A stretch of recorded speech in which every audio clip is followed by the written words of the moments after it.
Hello everyone, कैसे हो आप लोग। फिर से फिजिक्स का एक कह सकते हो बेसिक टॉपिक जो कि बहुत इम्पोर्टेंट है और आगे जो भी मैं पढ़ाने वाला हूँ उसको समझने के लिए। तो जैसा कि आप जानते हो फिजिक्स में ज्योमेट्री का बहुत ज़्यादा यूज होने वाला है, ठीक है।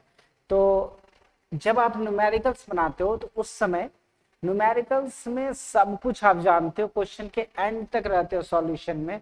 बट कुछ छोटी छोटी चीजें जो आपको याद नहीं रहता है, जिसकी वजह से आप न्यूमेरिकल्स नहीं सॉल्व कर पा रहे हो। तो न्यूमेरिकल सॉल्विंग में बहुत ज्यादा इंपॉर्टेंट होने वाला है बेसिक ज्योमेट्री। सो गाइस, अगर आपको आती है तो बहुत अच्छी बात है, और अगर नहीं आती है तो ये उन बच्चों के लिए ही स्पेशली बनाया जाता है जो मैथ को इग्नोर करके चलते हैं और बाद में फिजिक्स उसके लिए बहुत बड़ा प्रॉब्लम बन जाता है। तो ऐसे बच्चों के लिए ही फिर से एक बेसिक और बहुत इंपॉर्टेंट टॉपिक लेके आया हूँ, that is called basic geometry. और इसमें हम लोग बहुत सारे टॉपिक को कवर करेंगे।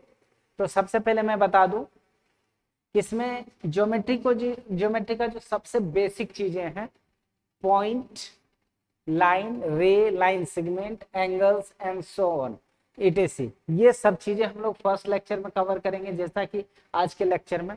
सेकंड सेकंड टॉपिक जो होगा अपना ट्रायंगल, जो बहुत इंपॉर्टेंट है फिजिक्स में।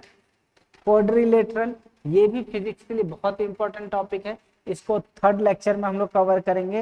And last one that is circle, it's a very very important topic, इसको भी हम लोग कवर करेंगे, ठीक है। And that was in the fourth lecture, ठीक है गाइस। तो हम लोग मिलते हैं। सबसे पहले इस आज के लेक्चर को कंप्लीट करते हैं, चाहे जितना देर में खत्म हो जाए, ठीक है। फिर हम लोग नेक्स्ट क्लास में ट्रायंगल पढ़ेंगे and then quadrilateral, all thing about quadrilateral, triangle and circles, ठीक है। जितनी भी चीजें फिजिक्स में यूज होती है सब पढ़ने वाले। बट इन सब को समझने के लिए ये चीजें तो हमें आना ही आना चाहिए, ठीक है। हम लोग इसके बारे में सबसे पहले पढ़ते हैं, फिर उस सब के बारे में पढ़ेंगे, ठीक है गाइस। स्टार्ट करूं? तो स्टार्ट करते हैं हम लोग पॉइंट से, ठीक है। कहाँ से स्टार्ट करने वाले हैं? पॉइंट से। तो पॉइंट के बारे में बता दो, थोड़ा सा बहुत ज्यादा मोटा है, थोड़ा पतला कर लो इसे। तो सबसे पहले हम लोग क्या समझने वाले हैं पॉइंट के बारे में। पॉइंट क्या होता है? The smallest unit of geometry, the smallest unit of the smallest unit of geometry. किसकी बात कर रहे हैं हम लोग? Smallest unit of the smallest and most basic unit of geometry, that is called point, ठीक है। मतलब कि ऐसे कह सकते हो बेसिक, जैसे आप समझते हो ना कि ये बायो में सेल को क्या कहते हैं? Unit of life, right. Similarly atoms और मॉलिक्यूल्स को क्या कहते हैं? मैटर का लाइफ, मतलब जिससे वो बनता है, राइट। सिमिलरली अगर ज्योमेट्री की बात करें तो होल ज्योमेट्री किस चीज से मिलकर बना होता है? पॉइंट से। इसलिए कह सकते हैं the smallest and most basic unit of geometry, that is called point, ठीक है। अब इसके बारे में बात करें तो कैसे? तो सपोज कि ये पेन है आपका, पेन को अपने पेपर पे ऐसे पुट करो, ठीक है। तो पुट करने के बाद ये जो सिंबल बनेगा, इस सिंबल का ही नाम हम लोग क्या देते हैं? इस सिंबल का ही नाम क्या देते हैं? पॉइंट, ठीक है। अब ये पॉइंट जो होता है, ये देख रहे हो ये सिंबल, इसी सिंबल का हम लोग क्या बोलते हैं? पॉइंट, ठीक है। या पेंसिल लो, पेंसिल के टिप को पॉइंट करो किस पे? पेपर पे, और जो भी सिंबल दिखे, जैसा भी फिगर बने, उसी का नाम क्या है? पॉइंट। ये क्या है? पॉइंट। अब इसको लिखने का तरीका क्या है? अब कह रहा है कि इसका नाम कैसे लिखेंगे। तो मान लो कि इस पॉइंट को मैं यहाँ लिखता हूँ ए, क्या लिखता हूँ? ए। इसको लिखने का तरीका है पॉइंट, इसको क्या लिखेंगे? पॉइंट ए, ठीक है। इस पॉइंट को कैसे लिखेंगे? Point A. और ये स्पेशली किसी भी चीज का लोकेशन को दिखाता है। अब जब मैप खोलोगे तो मैप में मान लो कि पटना को शो कर रहा है, या दिल्ली को शो कर रहा है, या बॉम्बे को शो कर रहा है। तो मुंबई या पटना, दिल्ली, ये जितनी भी चीजें हैं, आप पता है कि आपका पॉइंट के जैसे ऐसे दिखाएगा, कहेगा कि ये रहा पटना, ठीक है। सिमिलरली बिहार का मैप है कोई, सपोज कि यहाँ पर, और यहाँ सपोज कि कह दिया दिल्ली, ठीक है। सिमिलरली मान लो यहाँ कहीं कह देता है मुंबई, ठीक है, मुंबई, राइट। अब अगर मैं बात करूं इसका, तो आप मुझे बताओ, क्या इंडिया के मैप में क्या इतना छोटा सा होता है क्या मुंबई? इतना छोटा सा है मुंबई? क्या दिल्ली इतनी छोटी सी है, या पटना इतना छोटा सा? नहीं ना। बस ये डिनोट कर रहा है ये जो प्लेस है, इस प्लेस को, इस पॉइंट क्या कर रहा है, डिनोट कर रहा है कि ये मुंबई है, ये पटना है और ये दिल्ली है। ठीक है, ये किसी भी चीज की लोकेशन को डिनोट करता है पॉइंट। इतनी बात समझ में आ गया। इसके बारे में सब कुछ पढ़ने वाले हैं, सब मैं आपको समझाने वाला हूँ स्टेप बाय स्टेप। तो सबसे पहले तो समझ लो पॉइंट होता क्या है। तो पॉइंट क्या है, एक स्मॉलेस्ट यूनिट होता है, मोस्ट बेसिक यूनिट या कह सकते हो। ठीक है, किसका, ज्योमेट्री का। और सबसे स्मॉलेस्ट होता है, उसको हम लोग क्या कहते हैं, पॉइंट। और क्यों ऐसा कहते हैं, जरा सोचो, एक पॉइंट मैंने यहाँ लिया, फिर एक पॉइंट दूसरा यहाँ, फिर तीसरा यहाँ, फिर यहाँ, फिर यहाँ। मैं तो थोड़ा सा हट हट के हो रहा है।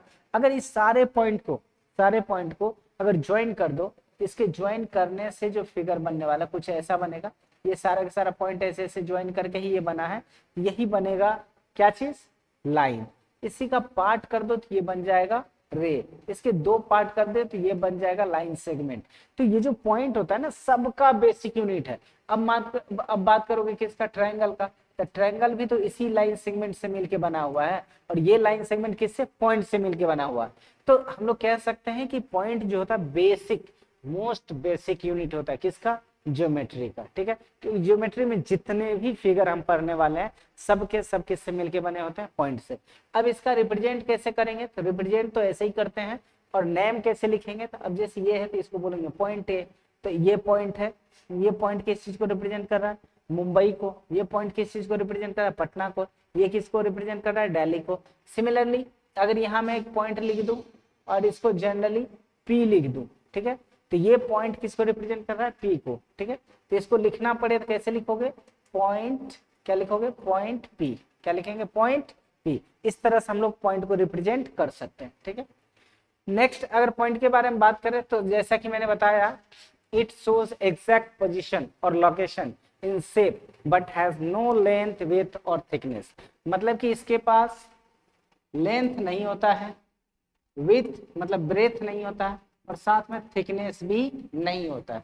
थिकनेस मतलब मोटाई। ठीक है, तो आप समझ लो कि ये सिर्फ और सिर्फ किसको लोकेट करता है, ये जो पॉइंट होता है, point only shows exact position और कह सकते हैं लोकेशन। ठीक है, इन स्पेस, कहां पर, स्पेस में पॉइंट क्या करता है, किसी भी चीज के पोजीशन को या फिर लोकेशन को शो करता है, जिस पॉइंट के पास लेंथ नहीं होता, ब्रेथ नहीं होता और थिकनेस भी नहीं होता है। जैसे मान लो कि ये सपोज कि एक शेप है, इस शेप में ये जो देख रहे हो पॉइंट, ये पॉइंट कह सकते हो, ये एक स्पेस है।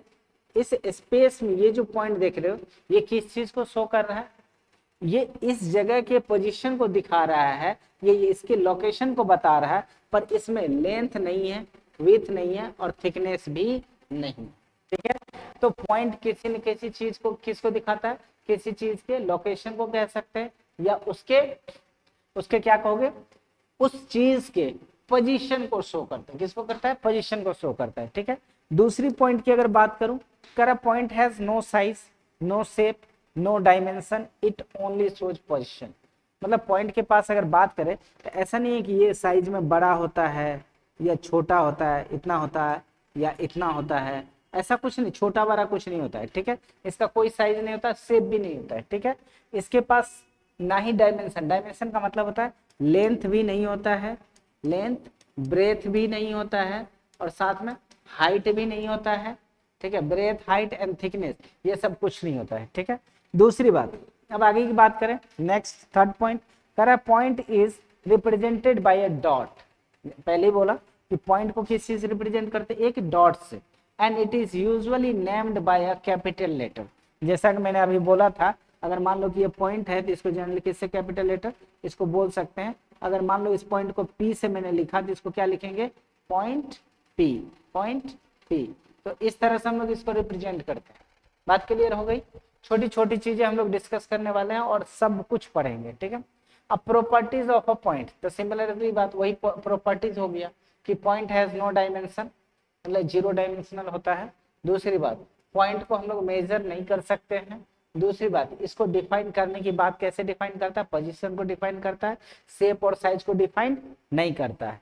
दूसरी बात, अगर पॉइंट की बात करें तो पॉइंट जो है, अगर लाइन की बात करें लाइन, प्लेन और शेप, किसी भी शेप, प्लेन और लाइन की बात करें, करें infinitely many points can exist on a line and plane और अ शेप, किसी शेप पे, प्लेन में या लाइन पे इन्फिनिटली मेनी पॉइंट्स लाई करता है। ठीक है, जैसा अभी मैंने बताया था एक लाइन है, ये लाइन बना कैसे, ये छोटे छोटे छोटे छोटे ऐसे छोटे छोटे पॉइंट से मिलके बने हैं। ठीक है, इस तरह से ऐसे इस सारे पॉइंट को अगर ज्वाइन कर देंगे तो यही एक क्या बन जाएगा, लाइन बन जाएगा। ठीक है, बहुत सारे लाइन से मिलकर के बने हुए हैं। ठीक है, उसके बाद हम लोग आते हैं कहां पर, लाइन के बारे में।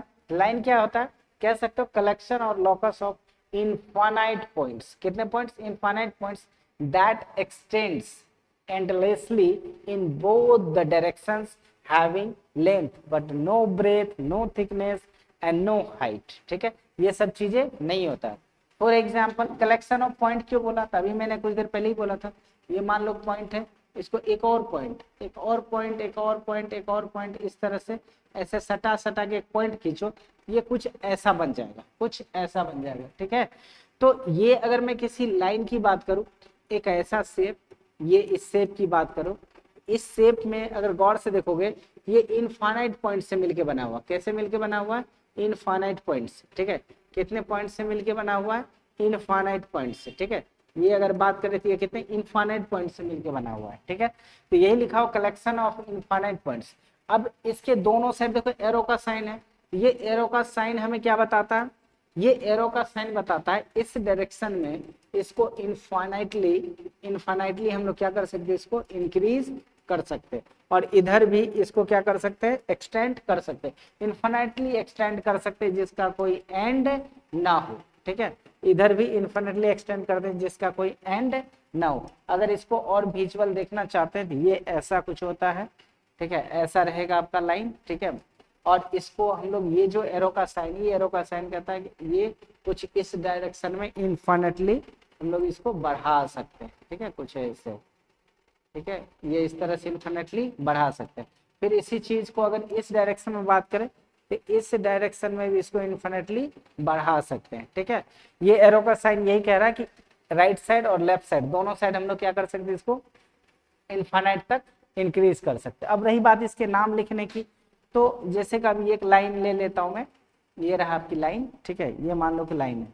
ठीक है, तो इसको नाम कैसे लिखेंगे, इसका सपोज कि यहाँ पर कंसीडर करो कि ये पॉइंट है ए और इस पॉइंट यहाँ पर क्या है बी। ठीक है, तो इस लाइन को लिखने के दो वे है। एक तो पहली बात हम लोग इसको कैसे लिखेंगे, मान लो कि एक लाइन है तो इसको कैसे लिखेंगे, एक तो तरीका है इसको पहला लाइन क्या लिखना है हमको, लाइन, इसका लाइन क्या लिखना है, ए बी, क्या लिखना है, लाइन ए बी, पहला तो ये तरीका है।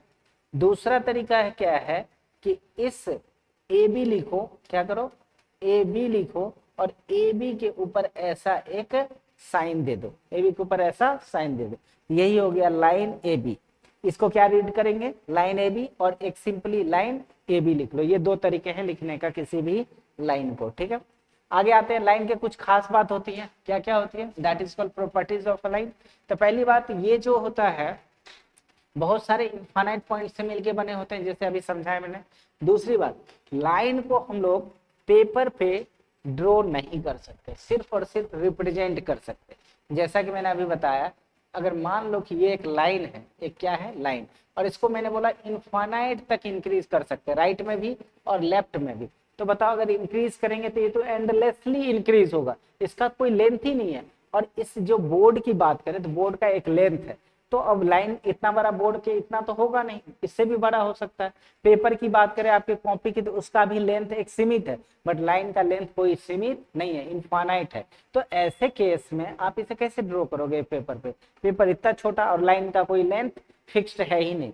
तो ऐसे केस में हम लोग क्या कहते हैं कि लाइन को पेपर पे ड्रॉ नहीं कर सकते, सिर्फ रिप्रेजेंट कर सकते हैं, मतलब सिर्फ हम लोग दिखा सकते हैं कि लाइन ऐसा होता है। इसका मतलब ये नहीं कि इतना ही बड़ा होता है, वो बहुत बड़ा होता है, पेपर उतना बड़ा हमारा नहीं होता है। तो सिर्फ रिप्रेजेंट करते हैं कि लाइन ऐसा होता है, पर उसको रिप्रेजेंट कर सकते हैं, दिखा सकते हैं, बट ड्रॉ नहीं कर सकते, क्योंकि ड्रॉ करने के लिए इसके लेंथ कितना पेपर नहीं होता अपने पास। दूसरी, a line extends endlessly in both the direction does not have fixed length। इसके पास जैसा कि मैंने बताया इधर एक्सटेंड कर सकते हो, इधर एक्सटेंड कर सकते हो, इसके पास फिक्स लेंथ नहीं होता है, ये एंडलेसली दोनों साइड हम लोग इसको इंक्रीज कर सकते हैं। अब कह रहा है line has length but no breadth, breadth नहीं होता है, थिकनेस भी नहीं होता है, लेंथ होता है, और एक और चीज छूट गया, हाइट। ठीक है, हाइट भी नहीं होता, याद रखिएगा। ठीक है, हाइट भी नहीं होता। एक तरह से देखा जाए तो लेंथ को ही हम लोग हाइट कहते हैं। अब सोचो आपके पास एक शेप है, जस्ट इमेजिन करो 3D में कोई शेप ले लो, जैसे जैसे ये मान लो सिलेंडर। ठीक है, ये क्या है, सिलेंडर। अब ऐसे अगर इस सिलेंडर को देखोगे, ऐसे अगर इस सिलेंडर को देखो, ये आपको क्या दिखाई देगा, इस सिलेंडर को जब ऐसे देखोगे तो ये आपको दिखाई देगा इस सिलेंडर का हाइट, क्या दिखाई देगा, हाइट। अब सेम सिलेंडर को मैं क्या करता हूँ, सेम सिलेंडर को अगर मैं इसी सिलेंडर को कुछ इस तरह से देखो, इसी सिलेंडर को ऐसा था, ये सिलेंडर कुछ ऐसा था। अब इस सिलेंडर को मैं क्या कर रहा हूँ, या जस्ट मिनट में इस सिलेंडर को बनाने के वजह एग्जैक्ट यही सिलेंडर बनाता हूँ, क्लोन बनाता हूँ, और ये रही आपके पास सिलेंडर। इस सिलेंडर जो ऐसे खड़ा था, अब मैं इसको ऐसे कर देता हूँ। ठीक है, अब क्या कर देता हूँ, ऐसे। अब आप खुद से देख लो, अब आप खुद से देख लो। अब इसकी बात करें तो इसका भी थोड़ा सा क्लोन बनाओ, और इसको उठा के कुछ यहाँ पर लाओ। ठीक है, यहाँ पर लाओ और इसको ऐसे घुमा दो। ठीक है, ऐसे घुमा दिया मैंने, और इसको यहाँ पर रख दो। अब आप खुद से देख सकते हो, ये चीजें आप खुद से देख सकते हो। जो चीजें अब आपको, जिसको आप इसको हाइट बोल रहे थे, ये क्या आप इसको क्या कंसीडर कर रहे थे, अब ये चीजें आपकी क्या थी, हाइट थी। अब ये चीज यहाँ से यहाँ तक क्या हो गया, लेंथ बन गया। जो चीज ये हाइट था वो अब क्या बन गया, लेंथ बन गया। तो जो हाइट होता है उसी को हम लोग लेंथ बोलते हैं। लेंथ और ब्रेथ में बस देखने का नजरिया होता है। अब किसी हाइट पे चले जाओ, ऐसे नीचे देखो तो ये चीजें आपको डेप्थ दिखाई देगी, पर आप बॉटम पे चले जाओ, वहां से ऐसे देखो तो ये आपको हाइट दिखाई देगी। तो जो हाइट है वही डेप्थ है और वही लेंथ है। ठीक है, अब उसी चीज को, शेप को जो ऐसे है ये हाइट हो गया, ऐसे रख दिया तो लेंथ हो गया। अब इसको यहां से नीचे देखो तो ये क्या हो जाएगा, डेप्थ हो जाएगा। तो डेप्थ, लेंथ, हाइट, ये सब के सब एक ही चीजें हैं, बस देखने का हमारा तरीका अलग होता है। ठीक है, next point, through two distinct points only one line can be draw. अब मान लो कि अपने पास एक पॉइंट यहाँ है और एक पॉइंट यहाँ है। अब इस पॉइंट से अगर बात करें लाइन ड्रॉ करने की, तो इस पॉइंट से हम लोग ओनली एंड ओनली सिर्फ और सिर्फ एक लाइन ड्रॉ कर सकते हैं। कितने लाइन ड्रॉ कर सकते हैं, एक, यहां से लेकर के और यहाँ, ये सिर्फ और सिर्फ कितने पॉइंट लाइन होगा, सिर्फ एक लाइन ड्रॉ कर सकते हैं। कितने से, 2 पॉइंट से। ठीक है, तो याद रखिएगा 2 डिस्टिंक्ट पॉइंट से केवल और केवल कितने लाइन ड्रॉ कर सकते हैं, ओनली एंड ओनली एक लाइन। ठीक है, a line can be named by any 2 points on it.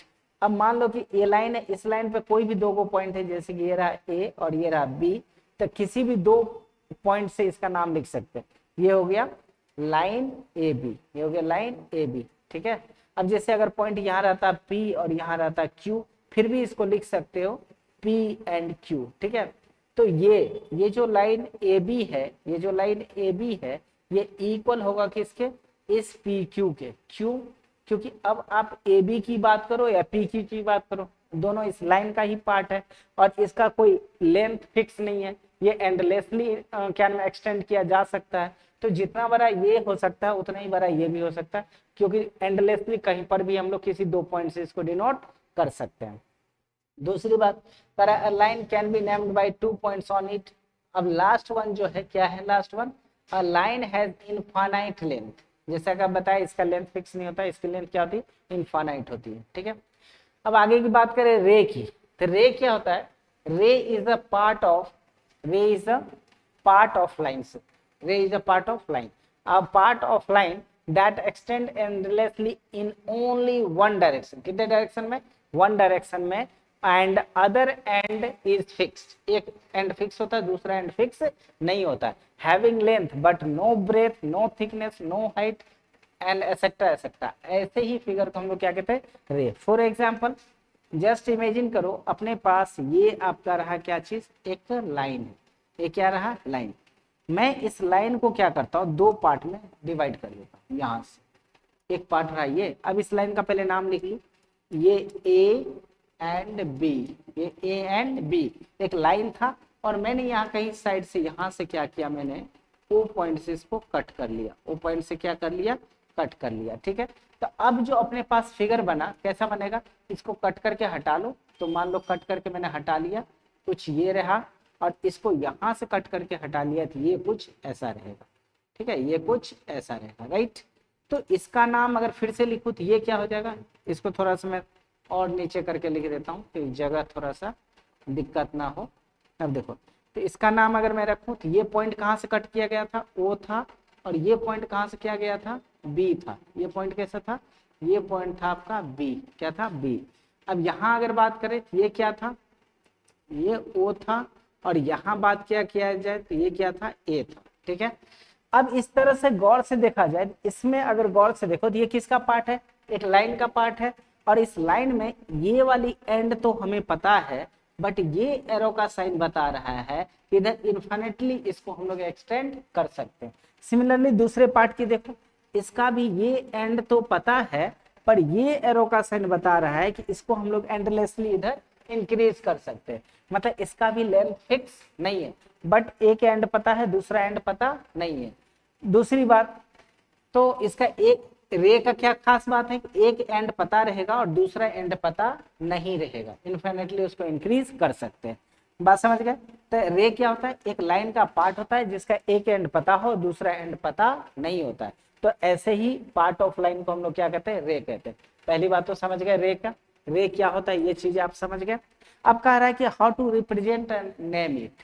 तो रिप्रेजेंट तो किसी भी रे को ऐसे ही करेंगे, इस तरह से हम लोग रिप्रेजेंट करेंगे किसको, रे को। अब कभी भी पेपर बुक कहीं पर भी रिप्रेजेंट करना हो तो इस तरह से हम लोग रिप्रेजेंट करेंगे किसको, रे को। ये हुआ रे का सिंबल, रे को इस तरह से रिप्रेजेंट कर सकते हैं। दूसरी बात, वेक्टर इस सब में पढ़ोगे, बहुत ज्यादा इस सब का यूज होने वाला है। ठीक है, सो आपको ये सब चीजें बहुत इंपॉर्टेंट, और भी जगह सब जगह यूज होगा। ठीक है, अब इसका रही बात नाम कैसे लिखेंगे, तो इसका एक एंड ओ ले लो, ठीक है, और दूसरा एंड क्या है, बी ले लो, ये लिखा, और इसको लिखना है रे, रे ओ बी। इसको कैसे लिखेंगे, रे ओ बी। और दूसरा तरीका है कि आपको ऐसे लैंग्वेज नहीं लिखना हो तो ये ओ बी लिखो, क्या लिखो, ओ बी लिखो, और इसके ऊपर में इस रे का सिंबल दे दो। ठीक है, रे का सिंबल दे दो, यही हो गया आपका, क्या हो गया, ये आपका ये हो गया रे। बस ये क्या हो गया, रे। तो इस तरह से हम लोग इसको क्या कर सकते हैं, रिप्रेजेंट कर सकते हैं। नेक्स्ट अगर मैं बात करूं, नेक्स्ट प्रॉपर्टीज ऑफ रे की बात करता हूँ, रे की भी कुछ कुछ खास बातें हैं। जैसे इसमें जो होता है स्टार्टिंग पॉइंट फिक्स रहेगा, लेकिन extend infinitely in one direction. किसी एक डायरेक्शन में, जिस डायरेक्शन में एरो का साइन था उस डायरेक्शन में आप इसको इन्फिनिटली इंक्रीज कर सकते थे। जैसा कभी मैंने बताया, मान लो कि ये क्या है, ये आपका रे है, तो इसको ये इस डायरेक्शन में, ये देखो क्या है, एरो का साइन है, इस डायरेक्शन में इसको हम लोग इन्फिनिटली इंक्रीज कर सकते हैं। ठीक है, दूसरी बात, कि रे के पास जो है डेफिनेट लेंथ नहीं होता है। अब एक तो फिक्स पॉइंट होता है तो बच्चों को लग सकता है कि इसका फिक्स लेंथ होता है, पर दूसरे साइड एरो का साइन है, वो कह रहा है इन्फिनिटली इनकी एक्सटेंड करेंगे, तो उसका तो कोई फिक्स होता ही नहीं है, तो इसलिए लेंथ फिक्स नहीं होता है। दूसरी बात, रे शोज अ पर्टिकुलर डायरेक्शन। अब इसमें क्या होता है, रे का क्या खास बात होता है कि इसमें सिर्फ एक ही डायरेक्शन होता है, तो ये सिर्फ इस डायरेक्शन में बोलता है कि हम सिर्फ इधर ही जा सकते हैं, मतलब ये सिर्फ इसी डायरेक्शन को शो करता है। बट लाइन की बात करें, लाइन में एक रे, एक एरो का साइन इधर, दूसरा एरो का साइन इधर, ये कहता मैं इधर एक्सटेंड होऊंगा और ये कहता मैं इधर एक्सटेंड होऊंगा। इस तरह से इसके कोई फिक्स डायरेक्शन नहीं है, दो डायरेक्शन में एक्सटेंड होते हैं, जबकि ये इन अ पर्टिकुलर डायरेक्शन ही एक्सटेंड किया जा सकता है। इसलिए कह सकते हैं कि एक रे के पास जो होता है पर्टिकुलर डायरेक्शन होता है। दूसरी बात, रे को जो होता है नाम कैसे लिखते हैं, दो पॉइंट से जो इस पे हो। जैसे मैंने बताया था कि यहाँ ओ लिख दिए, यहाँ बी, तो ये हो गया रे ओ बी। इस तरह से इस पे दो पॉइंट से इसको क्या कर सकते हैं, रे को डिनोट कर सकते हैं। Ray is a part of line, ये डेफिनेशन में मैंने बताया था। करे दो rays with opposite direction form a line. अब जैसे कि एक रे ये हो गया, दूसरा रे ये हो गया, अब दोनों अगर अपोजिट डायरेक्शन में है तो यही रे क्या बना देगा, एक लाइन बना देगा। यही बातें यहाँ लिखी हुई है। कह order of point matters in naming a ray. कह रहा है कि ऑर्डर ऑफ पॉइंट की बात करें तो बहुत बड़का मैटर करता है रे को लिखने में। जैसे अगर एक रे है, इसको अगर हमें लिखना है ओ और ए लिखना है, तो ये रहेगा ओ ए, ठीक है। बट अगर इसको ए ओ और ऐसे लिख दोगे तो ये गलत हो जाएगा। क्यों गलत हो जाएगा? क्योंकि डायरेक्शन किधर है? ओ से ए की तरफ, इसलिए ओ ए, दिस वन इज सही। ए ओ लिख दोगे तो ए ओ इधर है, इधर एरो का साइन नहीं है, इसलिए ये वाली चीजें गलत हो जाएगा। क्योंकि ऑर्डर मैटर करता है रे को लिखने के लिए, ये चीजें ध्यान रखना। आप वैसे भी याद करो, जब वेक्टर पढ़ोगे तो मान लो कि एक वेक्टर है, क्या चीज, एक वेक्टर है, इसका नाम लिखता हूं मैं ए। क्या नाम लिखता हूं? ए। मान लो ओ और इसका नाम लिखता हूं ए। तो इस वेक्टर को मैं कैसे लिखूंगा? इसका अगर एक तो सिंपल तरीका है कि इसका मान लो इस वेक्टर को अल्फा मान लूं तो अल्फा से लिख सकते हो। पर अगर मुझे दोनों पॉइंट से इस पॉइंट को रिप्रेजेंट करना हो तो इसे कैसे लिखोगे? ओ ए। क्या लिखना है? ओ ए। तो ये हुआ ओ ए, इस वेक्टर को रिप्रेजेंट कर रहा है। बट अगर गलती से मैंने ए ओ वेक्टर ऐसे लिख दिया तो इसकी डायरेक्शन कुछ ऐसी हो जाएगी, और दोनों के दोनों अलग वेक्टर है, मतलब डायरेक्शन मैटर करता है। इसलिए रे में ऑर्डर मैटर करता है, याद रखिएगा, ठीक है। अ रे can not be drawn on a paper but it can be represented on a paper. जैसा कि मैंने बताया, रे को भी हम लोग पेपर पे ड्रॉ नहीं कर सकते क्योंकि इसका लेंथ फिक्स नहीं होता है, बट इसको हम लोग रिप्रेजेंट कर सकते हैं, ठीक है। नेक्स्ट अगर बात करें हम लोग तो लाइन सेगमेंट की बात करते हैं। किसकी बात करते हैं? Line segment. तो line segment is also a part of line, has two end points but does not extend infinitely. इसको हम लोग इन्फिनिटली एक्सटेंड नहीं कर सकते in any direction and defined, and it has definite length but no breadth, no thickness, no height, etc. That is called line segment. तो मैंने जैसा कि बताया ये भी किसका पार्ट होता है? लाइन का पार्ट होता है। तो ये मैंने एक लाइन ड्रॉ कर लिया, ठीक है। इस लाइन को मैंने क्या किया? दो पार्ट किया, एक यहाँ से और एक यहाँ से, दोनों को काट के हटा लिया। तो काट के हटाने के बाद ये कुछ ऐसा बनेगा, ये कुछ ऐसा रहेगा। अब सोचो अगर इस पॉइंट का नाम मैं ए देता और इसका नाम बी देता, ठीक है, तो अपने पास जो पॉइंट आता वो कुछ ऐसा आता है, ये रहा ए और ये रहा बी। ये जो पार्ट देख रहे हो, अब इसमें इसका जो है ना इधर एक्सटेंड कर सकते हैं ना ही इधर। इसका लेंथ देखो फिक्स है। क्या है? फिक्स है। इसके दो एंड पॉइंट होते हैं, ये भी एंड पॉइंट है और ये भी इसका एंड पॉइंट है। इस तरह से लाइन सेगमेंट के कह सकते हैं दो एंड पॉइंट होते हैं, और ये एक लाइन का ही पार्ट होता है। किसका पार्ट होता है? लाइन का। अब देखो इसमें लेंथ तो है पर ब्रेथ नहीं है, थिकनेस भी नहीं है, हाइट भी नहीं है, ये सब चीजें नहीं होता है। जैसे आपने देखा, part of line that has two end points, two end points, one end two, एक एंड पॉइंट ये, दूसरा एंड पॉइंट ये, डज नॉट एक्सटेंड इन्फिनिटली, इसको हम लोग एक्सटेंड नहीं कर सकते हैं इन एनी डायरेक्शन, पर इसका लेंथ डेफिनिट होता है। लेंथ कैसा होता है? डेफिनिट लेंथ होता है। ये चीजें आपको याद रखना चाहिए। बट नो ब्रेथ, थिकनेस, ये सब चीजें इसमें ब्रेथ नहीं होता है, और थिकनेस, हाइट वगैरह भी नहीं होता है। तो ये चीजें समझ में आ गई। अब बात रही इसका रिप्रेजेंट कैसे करेंगे। तो रिप्रेजेंट तो किसी भी लाइन सेगमेंट को आप ऐसे ही करोगे, एंड इसके नाम लिखने की बात आएगी, इसका नाम लिख सकते हो एक तो दूसरे, पहला तो एक ए बी ऐसे करके ऊपर में लाइन सेगमेंट का एक सिंबल दे देना है। दूसरा तरीका है कि आपको लिखना है line segment, line segment, line segment A B.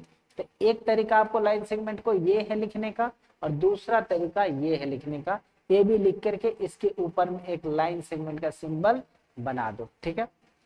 Next अगर बात करें, ठीक है, properties of line segment. Line segment का प्रॉपर्टीज क्या होता है, ठीक है। तो पहला कि line segment has two fix end points. कितने फिक्स एंड पॉइंट्स होते हैं? दो फिक्स एंड पॉइंट होते हैं। दूसरी बात, line segment has a definite length. जैसा मैंने बताया, लाइन सेगमेंट के पास क्या होता है? डेफिनिट लेंथ, मतलब फिक्स लेंथ होता है। 5 सेंटीमीटर है तो फिक्स है, उससे बड़ा नहीं हो सकता। Line segment can be measured using a ruler. Line segment का हम लोग रूलर का यूज करके मेजर कर सकते हैं क्योंकि उसका लेंथ फिक्स होता है। जैसे अगर मैं कहूं कि ये मान लो कि एक लाइन सेगमेंट है, तो मैं यहाँ से एक रूलर यूज करूंगा, और इस रूलर का यूज करके मैं बता सकता हूँ कि ये कितना सेंटीमीटर का है। इसको बता सकता हूँ मैं कितना सेंटीमीटर का है। इस तरह से यहाँ रख करके इसका मेजरमेंट कर सकता हूँ। लेकिन लाइन की बात करें तो उसका तो कोई लेंथ ही फिक्स नहीं है, तो फिर उसका मेजर कैसे करोगे? तो लाइन सेगमेंट को मेजर कर सकता हूँ रूलर के हेल्प से, पर लाइन को नहीं। यही चीजें कह रही है कि लाइन सेगमेंट जो होता है, ये अगर बात करें अगर लाइन सेगमेंट की तो लाइन सेगमेंट को हम लोग क्या कर सकते हैं? रूलर का यूज करके मेजर कर सकते हैं। फोर्थ वन क्या है, a line segment is the shortest distance between two points. दो पॉइंट के बीच का शॉर्टेस्ट डिस्टेंस को हम लोग क्या कह सकते हैं, लाइन कह सकते हैं, ठीक है। फिफ्थ वन क्या होता है, a line segment has only length no breadth thickness, ये ऑलरेडी बता रखा हूं। A line segment is a part of line, ये भी डेफिनेशन में पढ़ चुके हैं। Name of a line segment can be written in any order. अब इसको इसको ए बी इसको ए बी लिखो या बी ए लिखो, इससे कोई फर्क नहीं पड़ता है, क्योंकि बस इस लेंथ को डिनोट कर रहा है। बी से ए तक का जो लेंथ होगा, ए से बी तक का सेम लेंथ होगा। तो इसमें लाइन सेगमेंट को जब लिखने की बात आएगी, ये मैग्नीट्यूड को शो करता है, ये सिर्फ लेंथ को शो करता है। तो आप ए से बी लिखो या बी से ए लिखो, इसका लेंथ कोई बदलने वाला नहीं है। तो इसलिए किसी भी लाइन सेगमेंट को ए बी और बी ए इसके ऑर्डर बदल के भी लिखे तो उससे कोई फर्क नहीं पड़ता है, दोनों इक्वल ही रहेगा। 8 नंबर की प्रॉपर्टी की बात करें, कह रहा है कि when both end point of a line segment are extended infinitely it becomes a line. अगर इसी लाइन सेगमेंट के अगर लेंथ को इन्फिनिटली दोनों साइड, इस साइड और इस साइड भी एक्सटेंड कर दिया जाए, ये क्या बन जाएगा, ये बन जाएगा लाइन। क्या बन जाएगा, ये लाइन, ठीक है। उसके बाद 10 नंबर की बात करें, कर रहा है a line segment can be drawn accurately using a ruler and a pair of compass. इसको हम लोग क्या कर सकते हैं, लाइन सेगमेंट को एग्जैक्टली मतलब एक्यूरेटली मेजर कर सकते हैं, किसके हेल्प से, रूलर के हेल्प से। किसके हेल्प से, रूलर के हेल्प से और पेयर ऑफ कंपास के हेल्प से, दोनों के हेल्प से हम लोग लाइन सेगमेंट को एग्जैक्टली एक्यूरेटली मेजर कर सकते हैं, ठीक है। एंड नाउ बात रही एंगल की, ये भी बहुत इंपॉर्टेंट है, बहुत इंपॉर्टेंट, हर जगह यूज होने वाली चीजें हैं, ठीक है। तो मैंने वो सारे टर्म को यूज किया है जो पूरी फिजिक्स में यूज होती है, पर बहुत बेसिक है, बेसिक नहीं बहुत बेसिक है, पर बहुत सारे बच्चे को ये भी चीजें याद नहीं रहती हैं, ठीक है। तो उन बच्चों को भी ध्यान में रखते हुए मैंने ये चीज बनाया, पर मोस्टली बच्चों को आता भी होगा, ठीक है। तो उनको बताने की जरूरत ही नहीं है, क्योंकि जिसका भी सपना जेई नीट रहता है तो वो इतना तो पढ़ के जरूर जाता है। बट मैं केवल उन बच्चों के हिसाब से मतलब कि ये सब चीजें बता रहा हूँ कि जो बच्चे सीखना तो चाहते हैं, डॉक्टर बनना तो चाहते हैं, पर शुरू में ही उनके माइंड में भर दिया जाता है कि मैथ्स पढ़ना ही नहीं है, मैथ्स यूज ही नहीं होना है, आपको सिर्फ बायो पढ़ना है, और बायो पढ़ करके आप नहीं रिजल्ट दे सकते, आपका रैंक नहीं आएगा, कॉलेज भी नहीं मिलेगा। आप अब सोचो, अगर नीट में बायो का जितना मार्क्स होता है वो टोटल मार्क्स भी ऑब्टेन कर लोगे ना, फिर भी सबसे जो घटिया कॉलेज है ना, वो भी नहीं मिलेगा उतना मार्क्स में। इसलिए फिजिक्स केमिस्ट्री चाहिए ही चाहिए, और फिजिक्स को सीखने के लिए बेसिक मैथमेटिक्स आपको आना ही आना चाहिए, ठीक है। तो आइए देखते हैं एंगल की क्या बात करें। कह रहा है कि the figure form by two rays having a common end point known as angle. For example, जैसे मैं बता दूं, ये मान लो आपके पास रे, ये क्या है, रे है, और ये दूसरी रे, ये क्या है, दूसरी रे।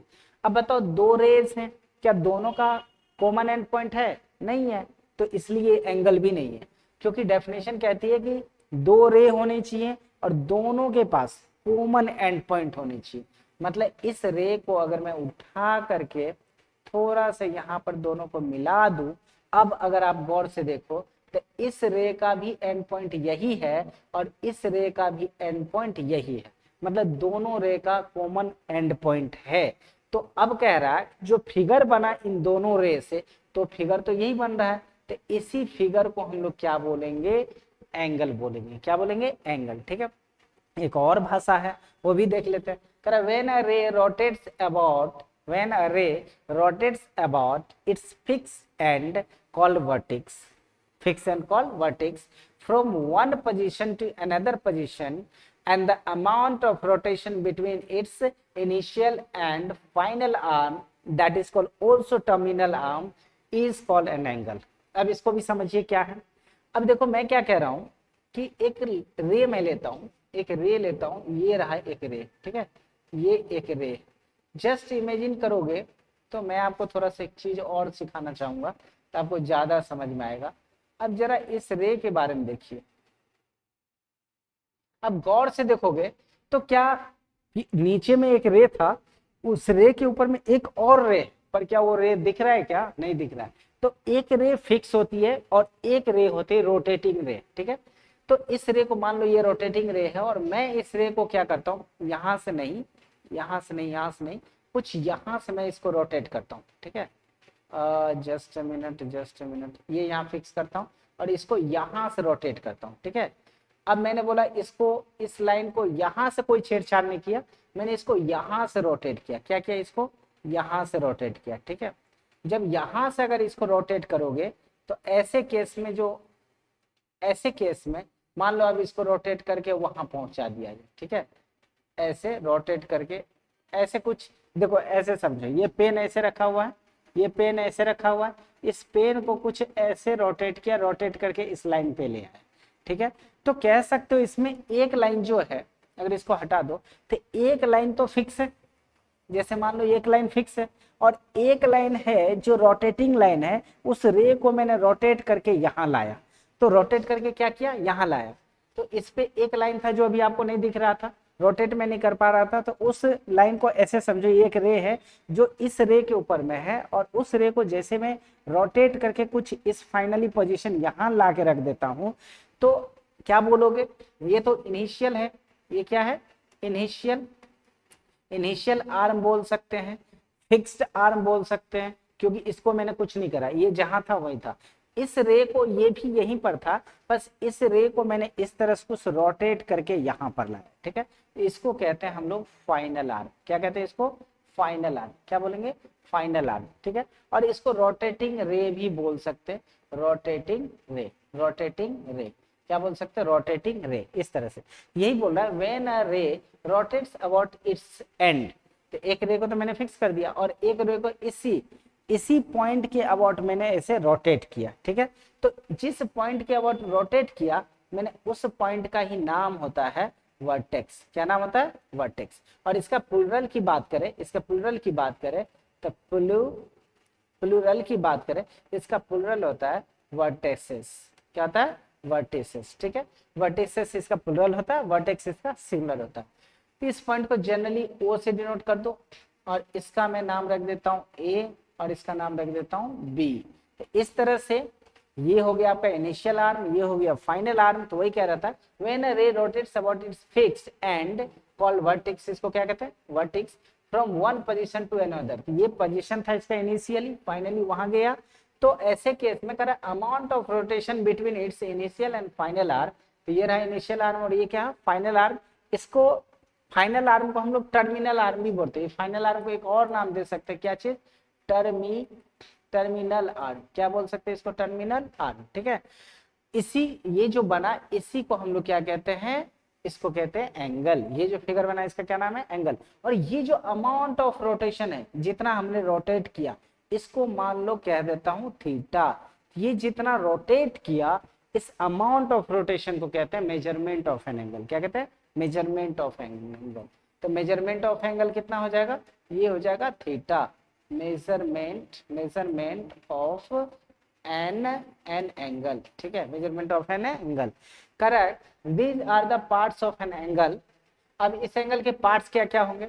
वर्टेक्स, आर्म्स, साइड भी बोल सकते हैं, interior, exterior, initial, terminal, final, rotating line, सब के सब, ये जितना भी नाम है ये सब क्या है? इसका पार्ट्स है। किसका पार्ट्स है? एंगल का, ठीक है। अब इससे आगे इसका सारा का नाम भी सीख लेते हैं, ठीक है।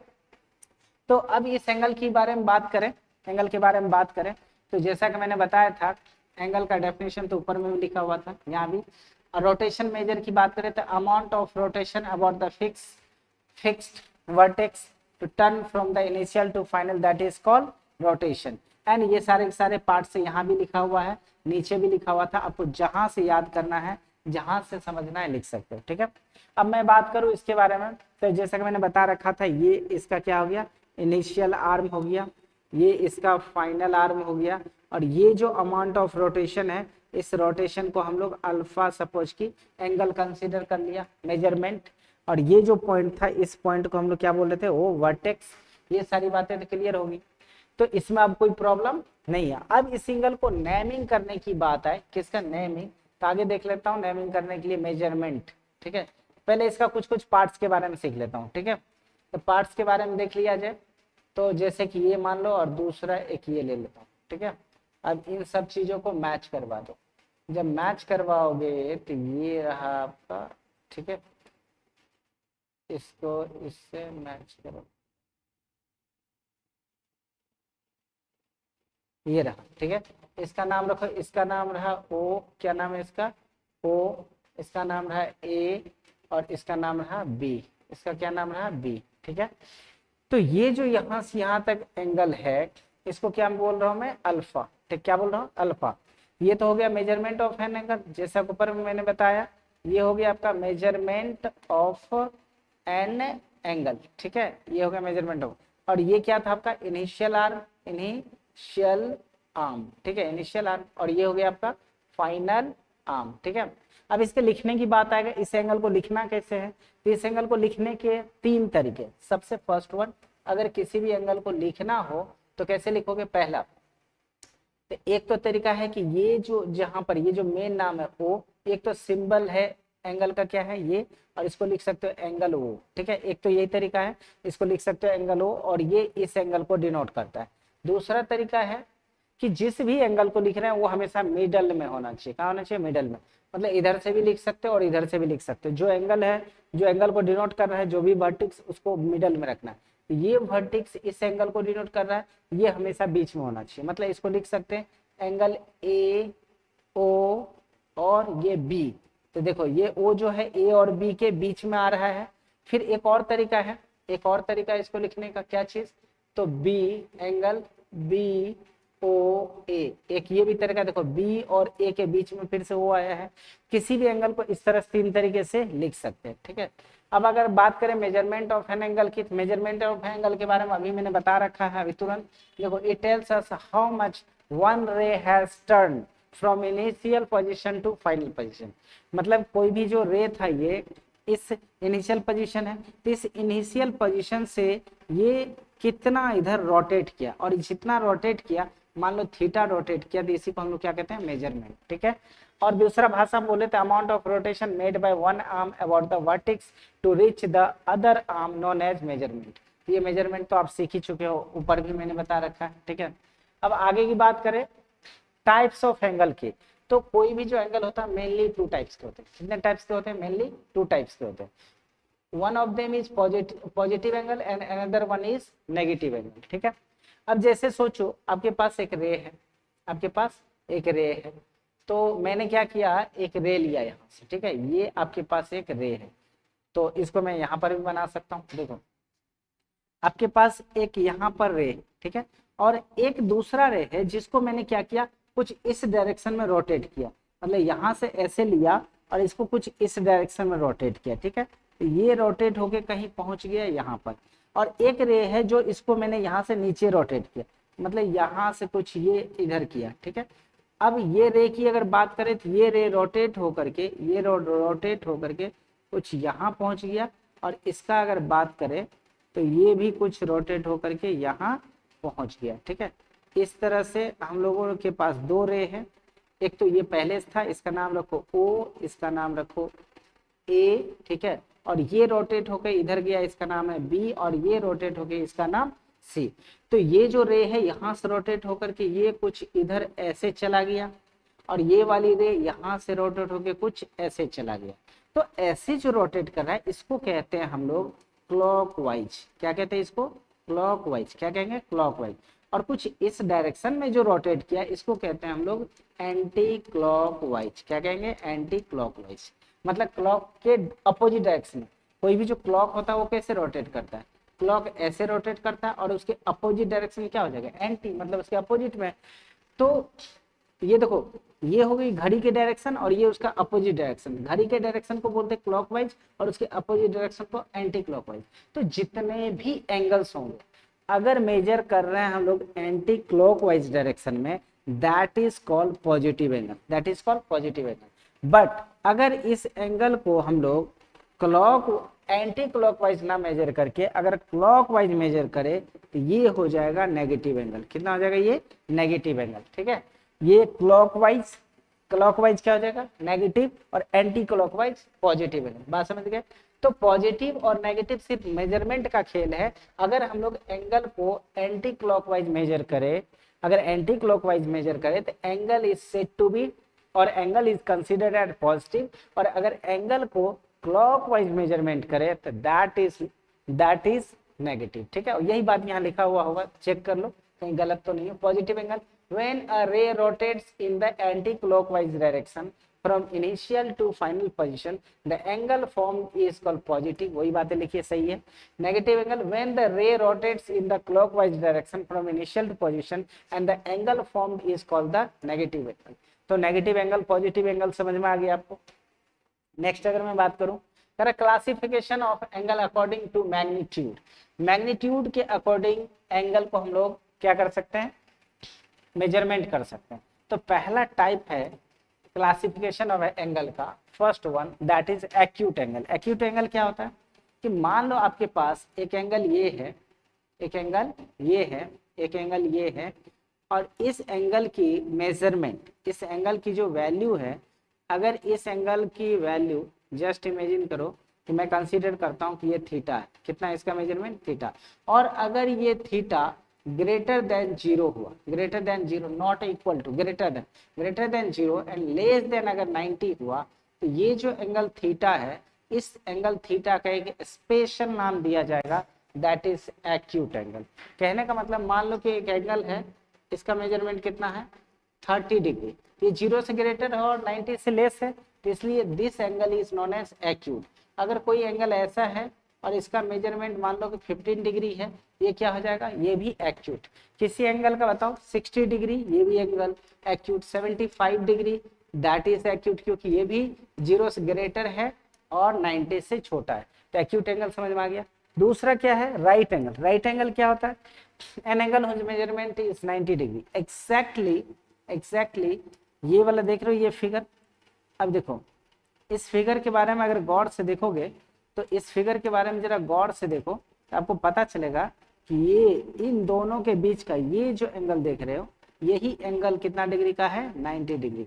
और याद करो ऐसा ही तो आपके घर का वॉल है, ये वॉल और इस सरफेस के बीच का जो एंगल होता है वो कितना डिग्री होता है 90 डिग्री। और अगर मान लो कि अब जस्ट इमेजिन करो कि ये क्या है, एक एंगल है, ये क्या है एक एंगल है, जस्ट इमेजिन करो ये क्या है एंगल है। अब एक लाइन सेगमेंट ये है, एक लाइन सेगमेंट ये है और एक लाइन सेगमेंट ये, इन दोनों के बीच का एंगल कितना है, जस्ट इमेजिन कि हमें नहीं पता, नहीं पता, मैं कंसीडर कर लेता हूँ कितना है थीटा, कितना है ये थीटा। अगर ये थीटा एग्जैक्टली 90 डिग्री हो जाए, कितना डिग्री हो जाए 90 डिग्री, तो मैं इस एंगल का नाम दूंगा राइट एंगल। क्या नाम दूंगा राइट एंगल। तो इसका मान लो 90 डिग्री थी, क्या होगा 90 डिग्री है तो क्या होगा राइट एंगल। सिमिलरली आपके बुक का, अगर बुक आपके देख रहे हैं तो बुक ऐसा होता है, तो एक लाइन ये और एक ये, दोनों के बीच का जो एंगल होगा कितना होगा 90 डिग्री। ठीक है, तो राइट एंगल समझ गए, जिस ऐसा एंगल जिसका एग्जैक्टली मेजरमेंट कितना होना चाहिए 90 डिग्री। ठीक है, उसके बाद अगर बात करें ऑब्ट्यूस एंगल, तो ऑब्ट्यूस एंगल क्या होता है, ऐसा एंगल जिसका मेजरमेंट 90 डिग्री से ज्यादा होना चाहिए। मान लो कि ये एंगल ले लेते हैं, ठीक है, एक एंगल ये ले लो और दूसरा एक रे ये ले लेते हैं, दूसरा रे ये ले लेते हैं। ठीक है, अब इन दोनों रे के बारे में बात करोगे, दोनों रे के बारे में बात करोगे, जरा गौर से सोचो, ये क्या है, ये क्या है, ये क्या है, ये क्या है, थोड़ा सा हाँ ये रहा। तो ये जो एंगल देख रहे हो इसके बारे में जरा सोचो, इसका नाम रखा मैंने ओ ए एंड इसका नाम रखो बी। अब देखो अगर मैं एक और लाइन ड्रॉ कर दूं आपको समझाने के लिए, तो देखो यहाँ से मैं एक लाइन ड्रॉ करता हूँ। अब गौर से देखो, अभी अगर गौर से आप देखोगे इस लाइन को, तो जरा देखो तो क्या ये आपके जैसे वॉल और सरफेस के बीच का एंगल है, वैसा एंगल ये दिख रहा है क्या, बिल्कुल दिख रहा है। मतलब इतना ही 90 है, ये तो एक्स्ट्रा हो गया ना, मतलब ये जो पूरा एंगल है वो 90 से ज्यादा है। बट तो मैं क्या बात कर रहा हूँ, अगर मान लो कि ये पूरा एंगल का मेजरमेंट मुझे नहीं पता है, तो मैं इसे कंसीडर कर लेता हूँ थीटा। ये जो थीटा है ये तो गारंटी के साथ कह सकते हैं कितना ग्रेटर देन 90 डिग्री है, क्योंकि मैंने बताया 90 तो इतना ही है और ये एक्स्ट्रा है, मतलब ये 90 से ग्रेटर हुआ। तो ये जो एंगल थीटा है, ये जो एंगल थीटा है, ये थीटा क्या है greater than 90 degree and less then 180 degree, क्योंकि 180 तो होगा नहीं, 180 से छोटा है। तो ऐसे ही एंगल को हम लोग क्या कहते हैं, ऑब्ट्यूज एंगल। क्या कहेंगे ऐसे एंगल को, ऑब्ट्यूज एंगल। ठीक है, नेक्स्ट स्ट्रेट लाइन करा क्या, स्ट्रेट एंगल करा, an angle whose measurement is exactly straight 180 degree, that is called straight angle. अब मान लो कि एक लाइन ड्रॉ करो, एक लाइन ड्रॉ करो, एक लाइन ड्रॉ करो, और एक लाइन पे जो एंगल बनता है, ये मान लो यहाँ पॉइंट है, ठीक है, पॉइंट है, तो इस लाइन पे जो एंगल बनेगा, इसी एंगल को सपोज किए थीटा है, इसकी वैल्यू एग्जैक्ट कितनी होती है, 180 डिग्री।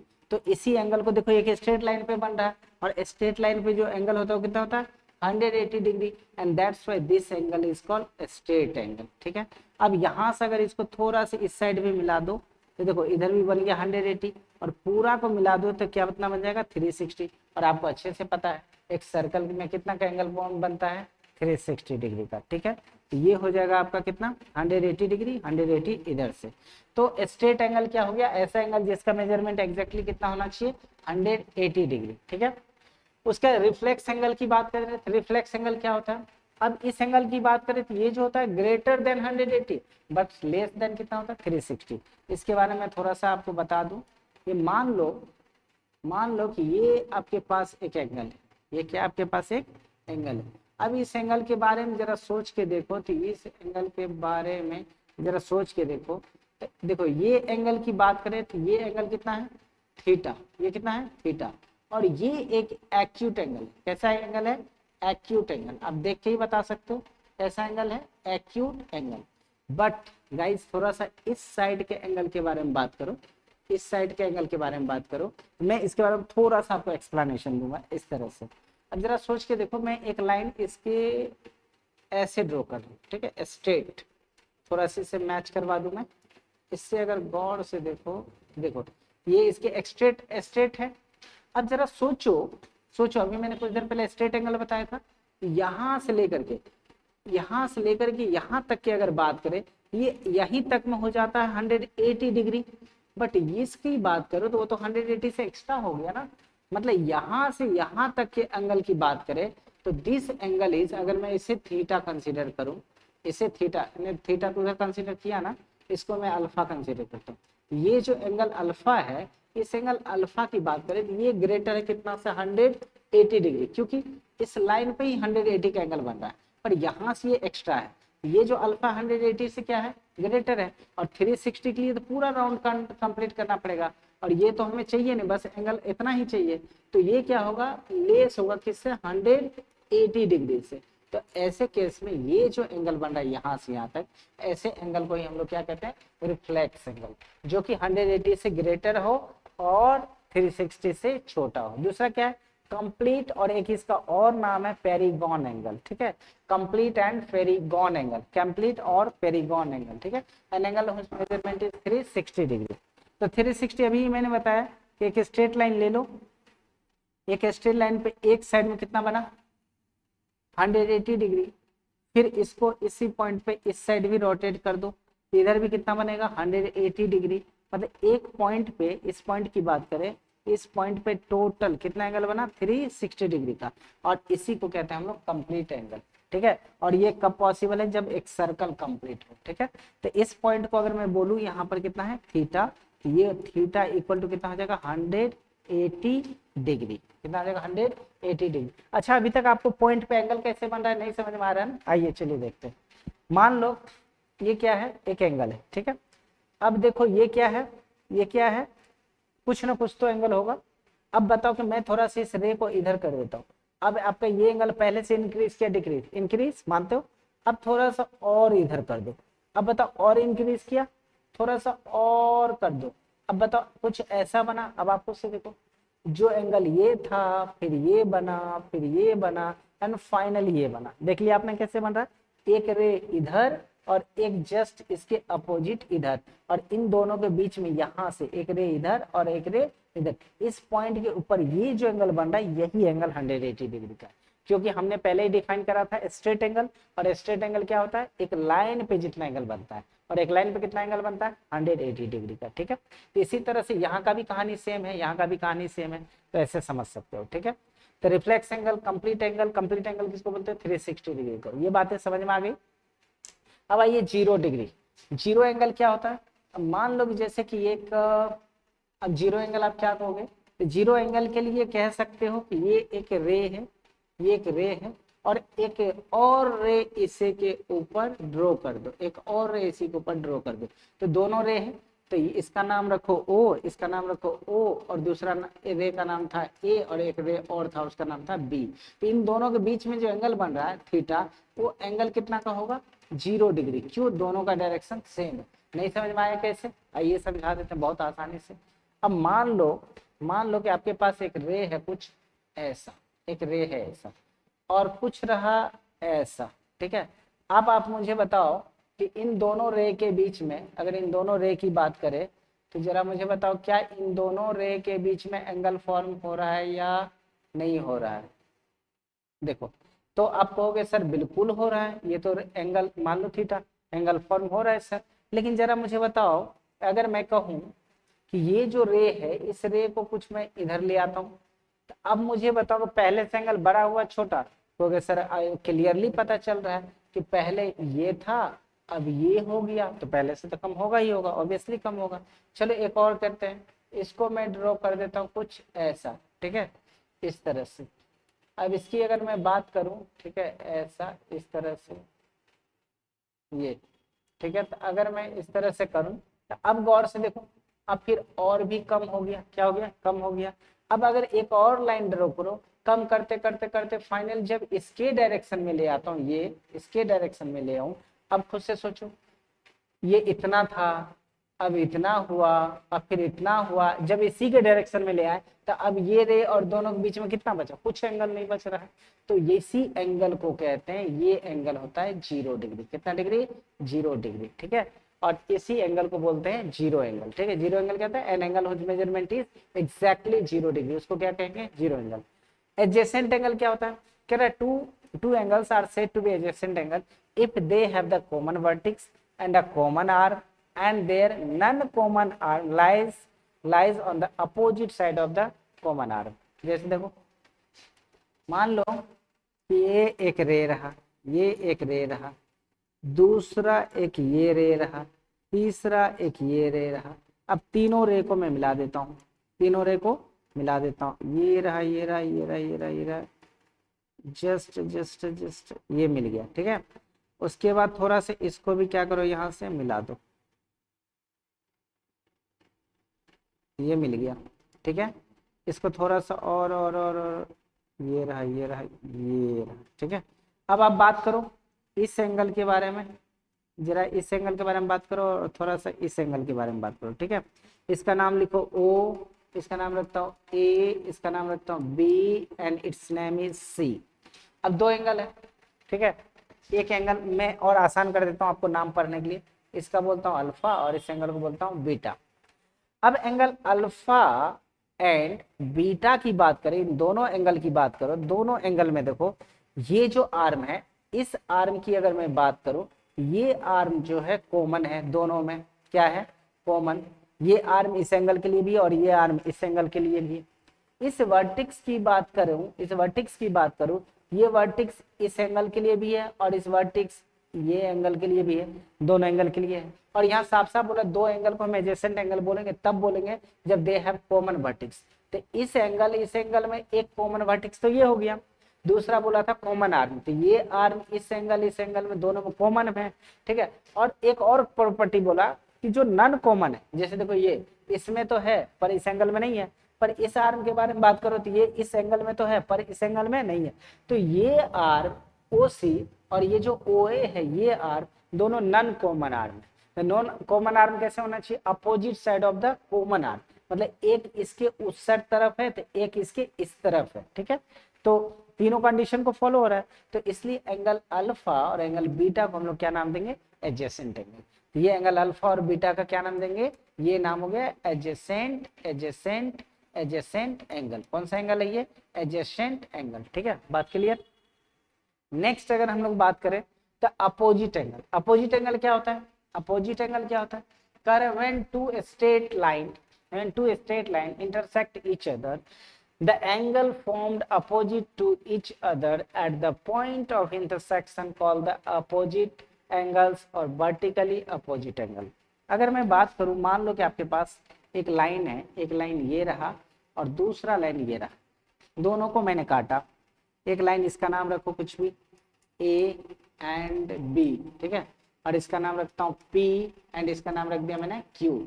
इस तरह से ये दोनों लाइन जब एक दूसरे को कट करता है तो इससे जो चार एंगल बना, उनमें से ये और इसके अपोजिट में ये, इन दोनों एंगल को बोलेंगे अपोजिट एंगल और वर्टिकली अपोजिट एंगल। सिमिलरली इस एंगल और इस एंगल की बात करूं, ये दोनों को भी क्या बोलेंगे, वर्टिकली अपोजिट एंगल। अब इस अल्फा क्या बात करूं, इस अल्फा और ये रहा बीटा, ठीक है, ये रहा ए और ये रहा बी, ठीक है। तो याद रखना, आपको क्या बात बताया मैंने कि अपोजिट में कौन कौन है, ए एंड बी।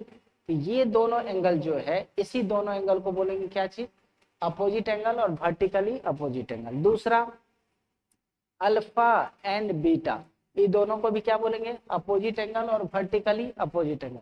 एक प्रॉपर्टीज है जो आपको याद रखना चाहिए, ये जो वर्टिकली अपोजिट एंगल होता है, एंगल अल्फा ऑलवेज इक्वल होगा एंगल बीटा के, और दूसरा ये जो एंगल ए है ये भी इक्वल होगा एंगल किसके, एंगल बी के, ठीक है।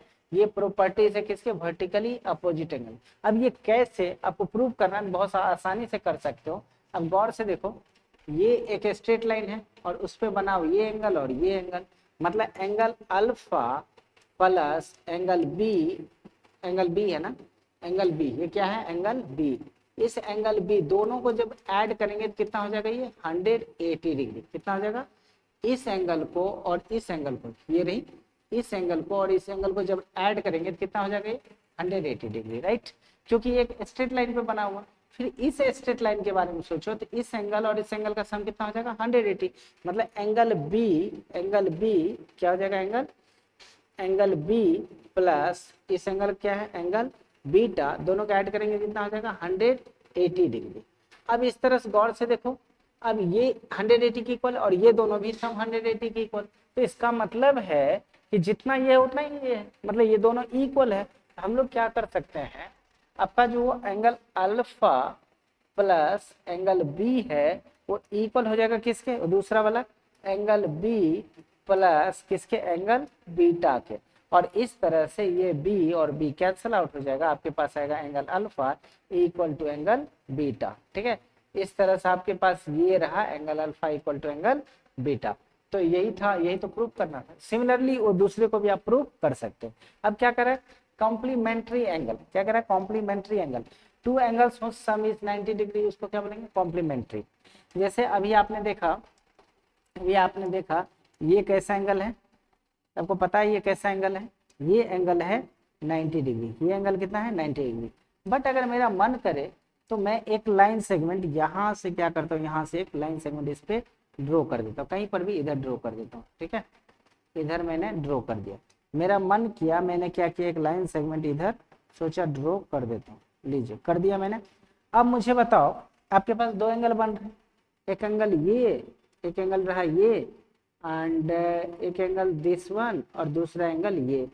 अब दोनों एंगल को, मान लो कि ये एंगल छोटा वाला को मैं मान लेता हूँ अल्फा और इधर वाला बोल देता हूँ बीटा, तो angle alpha plus angle beta को अगर मैं ऐड करूंगा तो दोनों का ऐड कितना होगा, टोटल तो 90 ही है, और इसी 90 के दो पार्ट किए मैंने, एक अल्फा दूसरा बीटा, तो दोनों को जब ऐड करूंगा तो कितना हो जाएगा, 90 डिग्री। तो ऐसे केस में इस अल्फा को बोलेंगे बीटा का कॉम्प्लीमेंट्री और बीटा को बोलेंगे अल्फा का कॉम्प्लीमेंट्री, ठीक है। फॉर एग्जांपल अगर मुझे एंगल अल्फा चाहिए, क्या चाहिए, एंगल अल्फा चाहिए, तो 90 में से क्या करो, बीटा को सब्ट्रैक्ट कर दो। 90 में से किसको सब्ट्रैक्ट करना है, बीटा को, राइट। और अगर बीटा चाहिए, एंगल बीटा चाहिए, तो क्या करो, इस अल्फा के साथ ट्रांसपोज करो, उधर प्लस इधर माइनस, मतलब 90 माइनस क्या हो जाएगा, एंगल अल्फा। इस तरह से आप क्या कर सकते हो, एंगल अल्फा और बीटा निकाल सकते हो। कहने का मतलब है अल्फा अगर 30 डिग्री हो जाए तो ये कितना हो जाएगा, ये 60 डिग्री हो जाएगा, तभी तो 60 प्लस 30 90 होगा।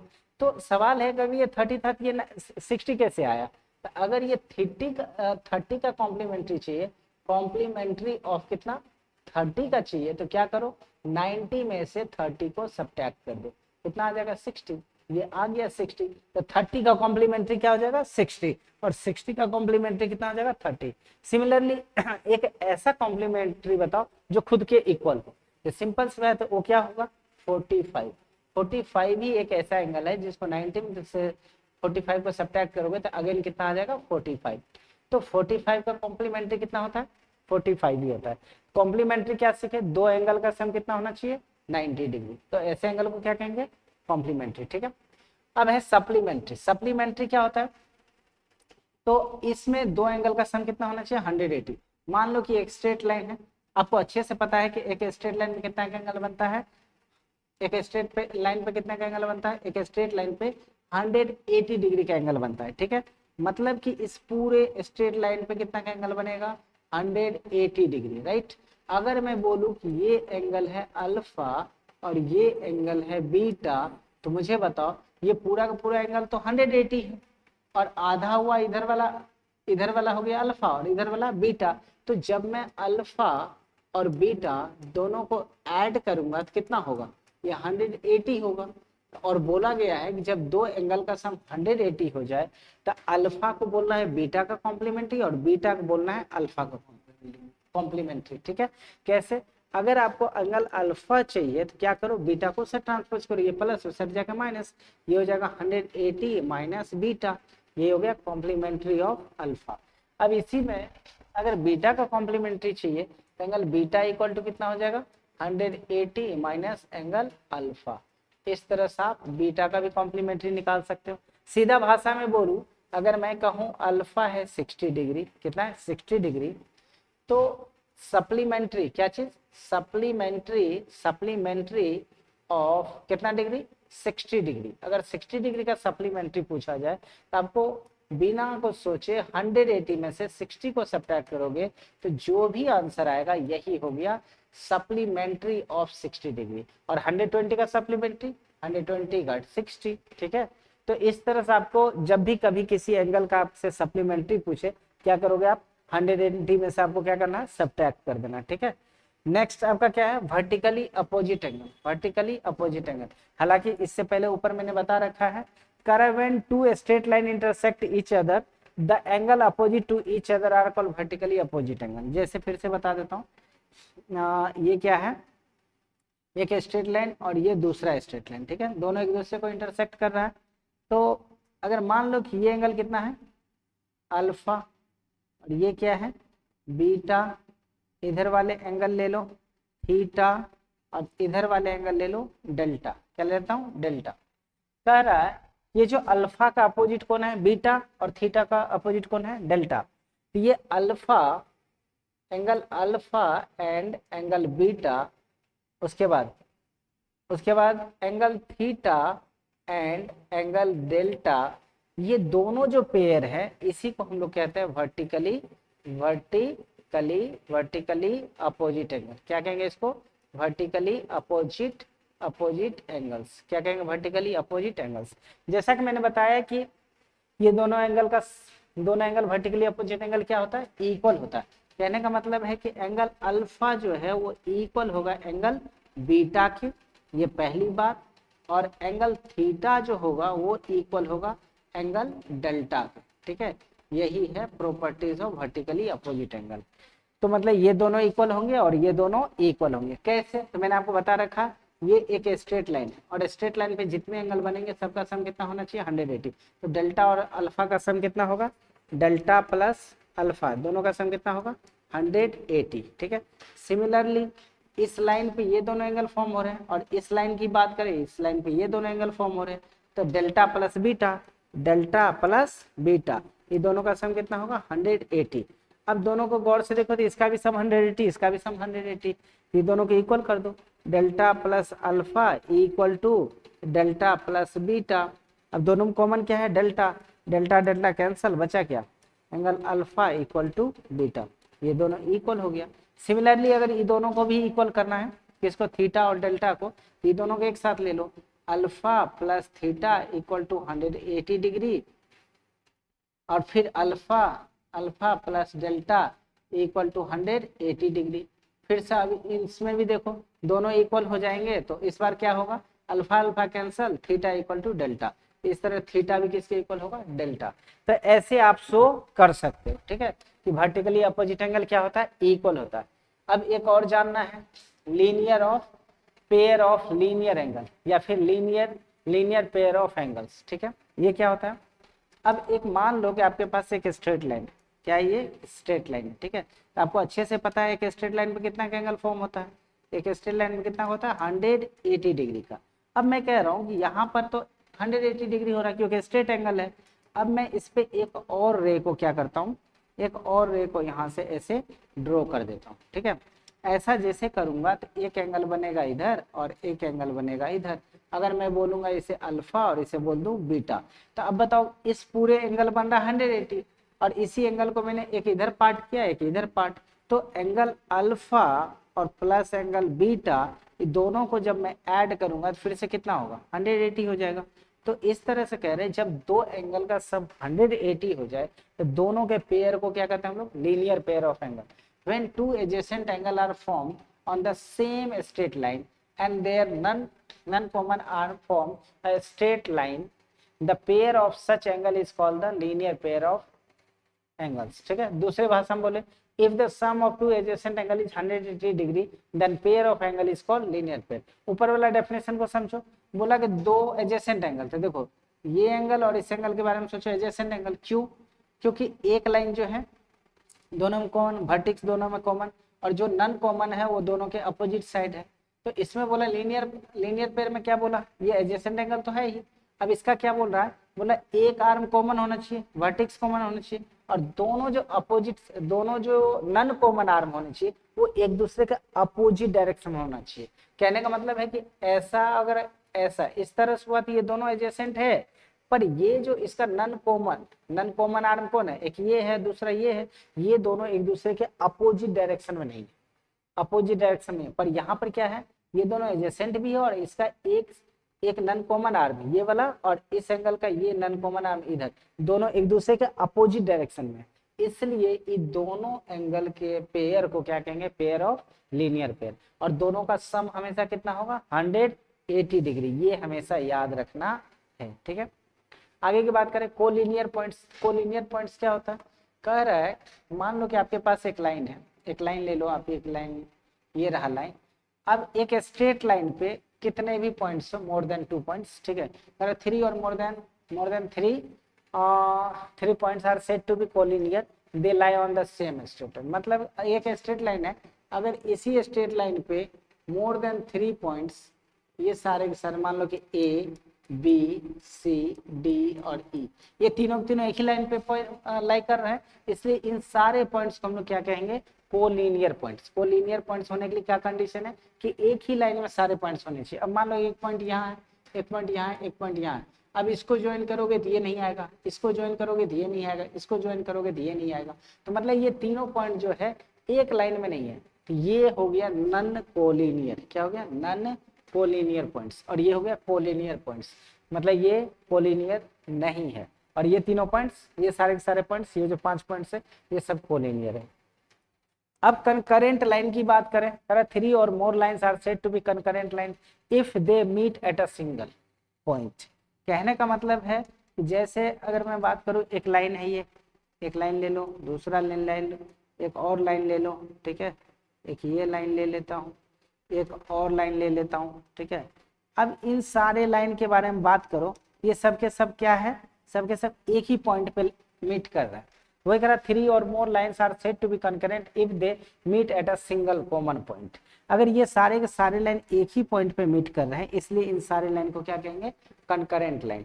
तो कंकरेंट लाइन होने के लिए कंडीशन क्या है, जितने भी लाइन्स होंगे सबको एक पॉइंट पे मीट करना चाहिए। नेक्स्ट क्या है, पैरेलल लाइंस। बहुत important property, parallel line is very very important for all of us. आगे जितने भी फिजिक्स पढ़ने वाले हो, जिस भी टॉपिक में जाओगे, हर जगह लगभग जगह आपको ये मिल जाएगा, और बहुत इंपॉर्टेंट है, सबको याद रहना चाहिए, ठीक है। तो कह रहा है कि 2 लाइन ले लो, कह रहा है किसी प्लेन में 2 और मोर लाइन्स, अगर मान लो कि 2 और मोर लाइन्स अगर सेम प्लेन में लाई कर रहे हैं, कितने प्लेन में, सेम प्लेन में लाई कर रहे हैं, और दोनों दोनों लाइन को, इसको भी इन द बोथ डायरेक्शन, इस डायरेक्शन में भी और इसको भी इस डायरेक्शन में, दोनों लाइन को सेम डायरेक्शन में एक्सटेंड करो, सेम डायरेक्शन में मतलब कि सेम बोथ डायरेक्शन में एक्सटेंड करो। एक्सटेंड किया और भी कर सकते हो। और अगर ये दोनों लाइन मान लो इधर करते जा रहे कहीं भी इंटरसेक्ट नहीं करे तो इन दोनों लाइन को हम लोग क्या कहेंगे, पैरेलल लाइंस। क्या कहेंगे, पैरेलल लाइंस। और यही बात लिखा हुआ, करेक्ट। टू और मोर straight lines lying in the same plane which do not intersect each other if they extend on both side। दोनों साइड अगर लाइन को एक्सटेंड किया जाए और दोनों कभी एक दूसरे को नहीं मीट करे तब उन दोनों लाइन को क्या बोलेंगे, पैरेलल लाइंस। ठीक है। एक ट्रांसवर्सल क्या कह रहा है, अब मान लो कोई थर्ड लाइन है और इस पैरेलल लाइन को इंटरसेक्ट कर रहा है, जैसे एक ले ही लेता हूं मैं, ये रहा थर्ड लाइन।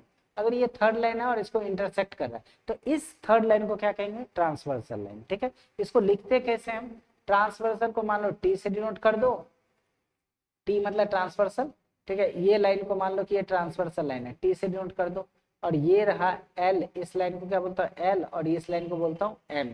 तो एल को इस तरह से दो गो लाइन इसके बीच में वर्टिकली खड़ा कर दो और इधर लिख दो एम। तो इसको पढ़ेंगे हम लोग L L parallel parallel to M.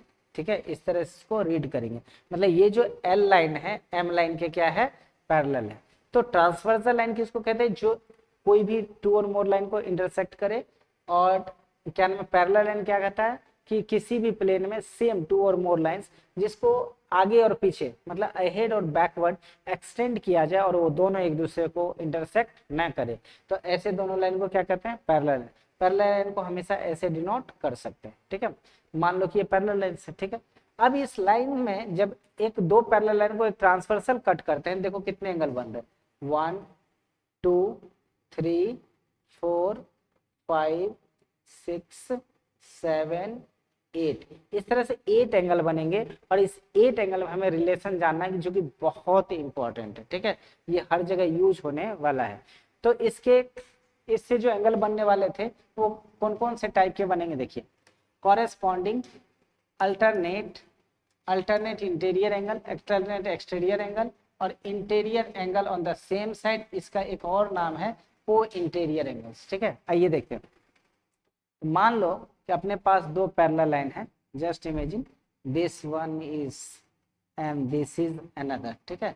ये दोनों लाइन मान लो पैरेलल है और इसको एक थर्ड ट्रांसवर्सल ऐसे कट कर रहा है। क्या कर रहा है, थर्ड ट्रांसवर्सल कट कर रहा है। तो ऐसे केस में, अगर ऐसे केस में हम लोग बात करें, थर्ड क्या कर रहा है, इसको कट कर रहा है। ठीक है। तो इस तरह से अगर हम लोग बात करें तो टोटल कितने एंगल बनेंगे, 8। मान लो कि ये रहा एंगल 1, ये रहा एंगल 2, ये रहा एंगल 3 और ये रहा एंगल 4।